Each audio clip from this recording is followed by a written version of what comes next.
दरम्यान महानगरपालिकेच्या निवडणुकांना 48 तास उलटून गेल्यानंतर अद्यापही सरकारकडून महापौर आरक्षणाची सोडत ही काढण्यातच आलेली नाहीये। निवडणुका होण्याच्या आधी ही सोडत काढणं अपेक्षित होतं, मात्र नगरविकास खात्यानं सोडतीची सर्व तयारी केली असून केवळ राज्य सरकारच्या आदेशाची गरज असल्याची माहिती सूत्रांकडून येतेय। त्यामुळे महापौर पदावरून आरोप प्रत्यारोप आणि गोंधळाचं वातावरण आहे।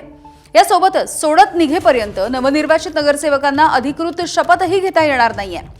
आरक्षण जाहीर झाल्यानंतर निवडणूक निर्णय अधिकाऱ्यांची नियुक्ती, मुख्य सभा बोलवणं आणि निवडणुकीचा कार्यक्रम जाहीर करणं यासाठी साधारणपणे 15 दिवसांचा वेळ लागतो।